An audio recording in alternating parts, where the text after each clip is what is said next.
जब मैं होली कहती हूँ तो आपके दिमाग में क्या आता है?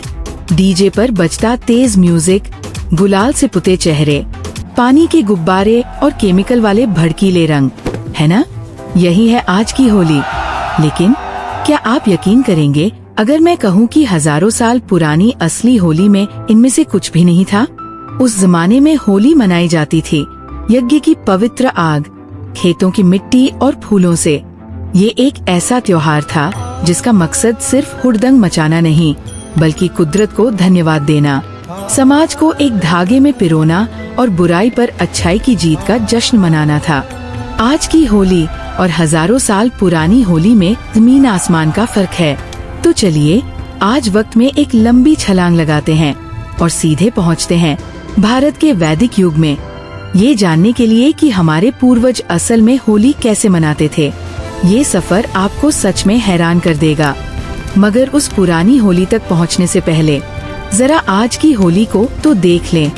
ये त्योहार एनर्जी और जोश से लबरेज है। फाल्गुन महीने की पूर्णिमा रात को मोहल्ले के चौराहों पर लकड़ियों का एक बड़ा सा ढेर लगाया जाता है, जिसे हम होलिका दहन कहते हैं। लोग इकट्ठे होते हैं, पूजा पाठ करते हैं और उम्मीद करते हैं कि इस आग में उनकी सारी परेशानियां और निगेटिविटी जलकर राख हो जाए। और फिर अगली सुबह होती है धुलेंडी। ये दिन पूरी तरह से रंगों के नाम होता है। बच्चे, बूढ़े, जवान सब एक हो जाते हैं।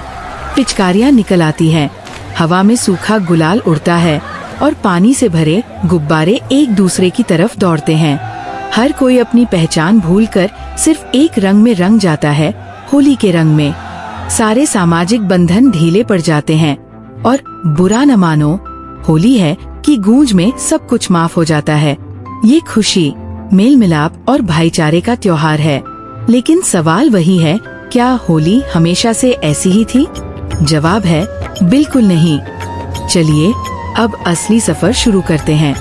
हम बात कर रहे हैं हजारों साल पहले वैदिक काल की उस दौर में होली को होली नहीं बल्कि एक यज्ञ के रूप में जाना जाता था, जिसका एक नाम नवसृष्टि यज्ञ भी मिलता है। ये नाम ही इसका असली मतलब बताता है। नव यानी नया, सस्य यानी अनाज और इष्टि यानी यज्ञ। ये त्योहार सीधे सीधे किसानों और खेतीबाड़ी से जुड़ा था। ये वसंत के आने और नई फसल के पकने का जश्न था। जब खेतों में गेहूं, जौ और चने की फसलें लहलहाने लगती थीं, तो किसान उस नए अन्न को सीधे घर लाकर इस्तेमाल नहीं करते थे। गीता में भी कहा गया है कि जो देवताओं को अर्पित किए बिना अन्न खाता है वो चोर जैसा है। इसलिए इस पहली फसल का भोग सबसे पहले अग्नि देवता को लगाया जाता था। फाल्गुन पूर्णिमा की रात एक पवित्र यज्ञ होता था। इस यज्ञ की आग में अध पके अनाज, जिन्हें होलक या होला कहते थे, उनकी आहुति दी जाती थी। माना जाता है कि इसी होलक शब्द से आगे चलकर होली और होलिका जैसे शब्द बने।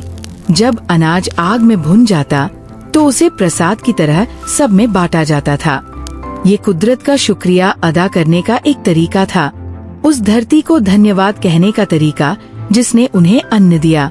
तो जो होलिका दहन आज हम करते हैं, उसका सबसे पुराना रूप यही नवसृष्टि यज्ञ था, जहाँ सिर्फ अहंकार ही नहीं बल्कि खेत का पहला अन्न आग को समर्पित किया जाता था। लेकिन तब रंगों का क्या उस जमाने में लोग रंग नहीं खेलते थे?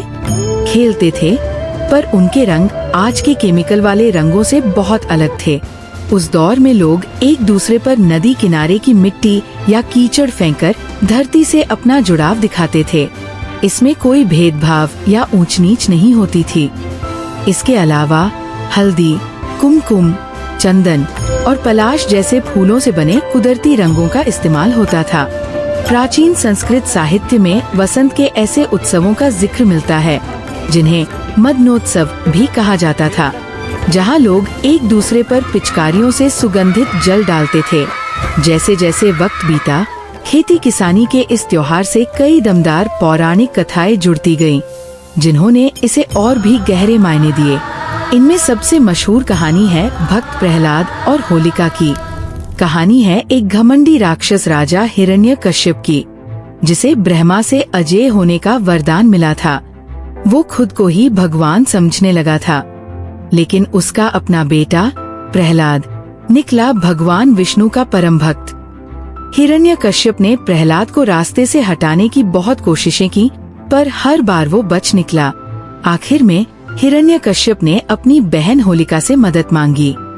होलिका को वरदान में एक ऐसी चादर मिली थी जिसे ओढ़कर वो आग में जल नहीं सकती थी।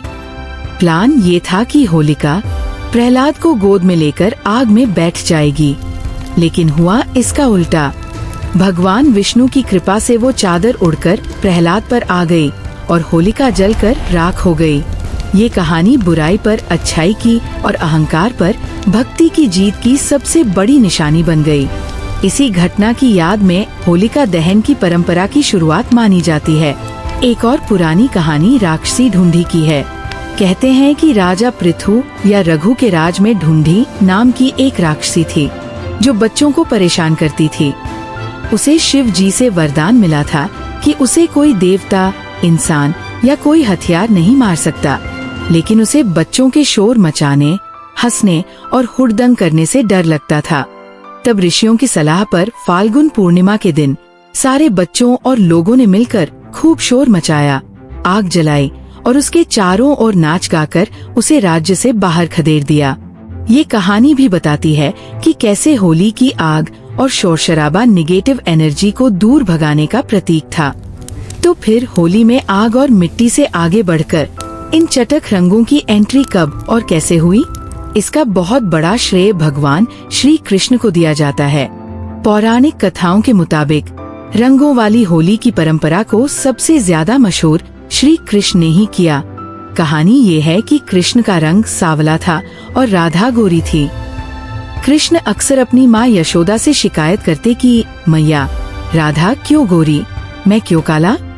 एक दिन माँ यशोदा ने मजाक में कह दिया, तो जा और राधा को उसी रंग में रंग दे जिसमें तू उसे देखना चाहता है। नटखट कान्हा को ये आइडिया बड़ा पसंद आया। उन्होंने अपने ग्वाल दोस्तों के साथ मिलकर टेसू और पलाश के फूलों से कुदरती रंग बनाए और पहुंच गए बरसाना, राधा और उनकी सखियों को रंगने। कृष्ण और गोपियों की ये प्रेम भरी छेड़छाड़ और रासलीला इतनी लोकप्रिय हुई कि ये पूरे ब्रज में एक परंपरा बन गई। इसी घटना के बाद से होली प्रेम और स्नेह का त्योहार भी बन गया। आज की लठमार होली और फूलों की होली उसी दिव्य प्रेम का जश्न है। तो जैसा हमने देखा, होली का सफर हजारों साल लंबा है। ये एक वैदिक यज्ञ से शुरू हुआ, जहाँ आग में नया अनाज चढ़ाया जाता था। ये धरती से जुड़ने का त्योहार था, जहाँ लोग मिट्टी से खेलते थे।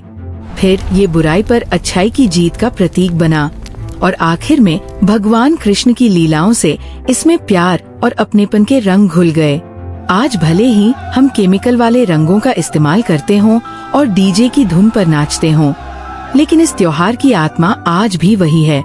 होलिका दहन की आग हमें आज भी याद दिलाती है कि अंत में जीत सच्चाई की ही होती है, और होली के रंग हमें आज भी सिखाते हैं कि सारे भेदभाव भुलाकर एक दूसरे को गले लगाना ही असली जिंदगी है। रूप जरूर बदला है, लेकिन रूह वही है, जश्न, एकता और जीत का त्योहार।